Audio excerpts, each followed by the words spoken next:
नमस्कार, lead India publishers association में आपका बहुत बहुत स्वागत है। मैं हूं डॉक्टर तरुणा एस गौड़। अब तक आपने ये खबर बड़े कॉमनली सुनी होगी कि पत्रकारों पर मानहानि के केस हो गए, लेकिन इस बार मामला रिवर्स है।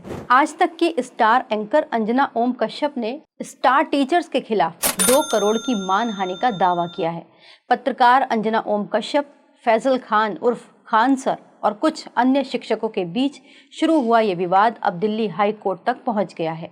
अंजना ओम कश्यप ने अपने खिलाफ की गई पोस्ट और टिप्पणी को तुरंत हटाने की मांग की थी दिल्ली हाई कोर्ट से, लेकिन दिल्ली हाई कोर्ट ने फिलहाल उनकी इस मांग को खारिज कर दिया और अंजना ओम कश्यप को तत्काल राहत देने से इनकार कर दिया। हालांकि दिल्ली हाई कोर्ट ने अंजना ओम कश्यप की मांग को खारिज नहीं किया, यानी टिप्पणी हटाने वाली बात को खारिज नहीं किया, लेकिन उन्होंने दूसरे पक्ष से पहले जवाब मांगा है। यानी इस मामले में अब जितने भी स्टार टीचर्स हैं वो अपने जवाब को दाखिल करेंगे और मामले की सुनवाई 17 जून को दोबारा से होगी। अब सवाल ये है कि आखिर पूरा विवाद शुरू कैसे हुआ था। इसके लिए हम कुछ दिन पीछे चलते हैं। 29 मई को आज तक के एक कार्यक्रम में अंजना ओम कश्यप ने शिक्षा के बढ़ते व्यवसायीकरण और सोशल मीडिया पर उभर रहे तथाकथित स्टार टीचर्स के प्रभाव पर टिप्पणी की थी। उन्होंने इस विषय पर काफ़ी कुछ कहा था, लेकिन उन्होंने एक वर्ड यूज़ किया टीचर्स के लिए कि जाने ना कौड़ी।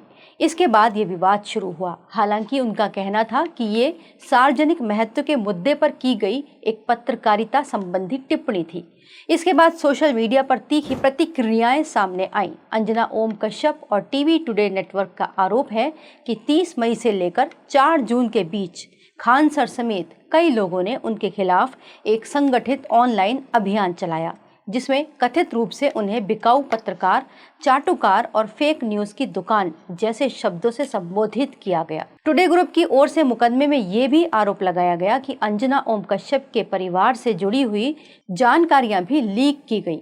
विशेष रूप से उनके बच्चे के स्कूल का नाम सार्वजनिक रूप से बताया गया, जिससे उनकी सुरक्षा और निजता के लिए सवाल खड़े हो गए। इन आरोपों के आधार पर अंजना ओम कश्यप और टीवी टुडे नेटवर्क ने दिल्ली हाई कोर्ट में मानहानि का मुकदमा दाखिल किया। 2 करोड़ रुपए के हट जाने की मांग भी की। साथ ही मानहानिकारक वीडियो और पोस्ट हटाने की भी उन्होंने मांग की। लेकिन यहाँ एक कानूनी सवाल उठता है कि आखिर मानहानि यानी डिफेमेशन होती क्या है। भारतीय कानून में यदि किसी व्यक्ति की प्रतिष्ठा को नुकसान पहुंचाने के उद्देश्य से कोई झूठा या अपमानजनक आरोप लगाता है तो उसे मानहानि कहा जाता है। मानहानि 2 प्रकार की हो सकती है। पहली सिविल डिफेमेशन, जिसमें हर्जाने की मांग की जाती है, और दूसरी क्रिमिनल डिफेमेशन, जिसमें आपराधिक कार्रवाई की मांग की जाती है। हालांकि केवल आलोचना या असहमति व्यक्त करना अपने आप में मानहानि नहीं माना जाता। अदालतें आमतौर पर ये देखती हैं कि जो कहा गया उस तथ्य में फैक्ट है या फिर नहीं, उसका उद्देश्य क्या था और उससे किसी व्यक्ति की प्रतिष्ठा को क्या वाकई में नुकसान हुआ। यही कारण है कि ऐसे मामलों में अदालतें अक्सर दोनों पक्षों की दलीलें सुनने के बाद ही अंतिम निष्कर्ष पर पहुंचती हैं। अब बात करते हैं हाई कोर्ट में उस दिन हुआ क्या था, यानी सुनवाई वाले दिन। सुनवाई के दौरान कुछ प्रतिवादों यानी मुकदमों की रेलेवेंसी पर ही आपत्ति उठाई गई। प्रतिवादियों का यानी जो टीचर्स थे उनका कहना था कि अलग अलग लोगों के खिलाफ अलग अलग घटनाओं से जुड़े हुए जो आरोप हैं उनको अंजना ओम कश्यप और टीवी टुडे ने एक ही याचिका के अंदर शामिल कर दिया। इसीलिए मुकदमे की जो संरचना है उसके ऊपर सवाल उठता है। दूसरी ओर अंजना ओम कश्यप की तरफ से कहा गया कि सोशल मीडिया और डिजिटल प्लेटफॉर्म पर उनके खिलाफ अपमानजनक सामग्री फैलाई जा रही है, इसीलिए कोर्ट को तत्काल हस्तक्षेप करना जरूरी है। लेकिन अदालत ने फिलहाल किसी भी पोस्ट या वीडियो को हटाने का आदेश नहीं दिया। कोर्ट ने दूसरे पक्ष को जवाब दाखिल करने के लिए कहा। उसके बाद अंतरिम राहत के सवाल पर विचार किया जाएगा। यानी अदालत ने ये नहीं कहा कि कौन सही है और कौन गलत। कोर्ट ने केवल इतना कहा कि फिलहाल तत्काल राहत नहीं दी जाएगी और सभी पक्षों की बात सुनी जाएगी।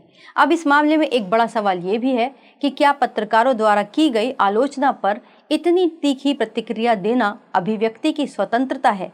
क्या अगर कोई पत्रकार कोई खबर करता है, कोई बात कहता है, तो उसके खिलाफ इस तरीके से संगठनात्मक रूप से यानी ऑर्गेनाइजेशनल वे में अभियान चलाया जाएगा और पत्रकारों को फेक न्यूज़ की दुकान, दलाल या फिर चाटुकार जैसे शब्दों से संबोधित किया जाएगा? और क्या अब अदालत इन शब्दों को मानहानि के अंतर्गत मानेगी।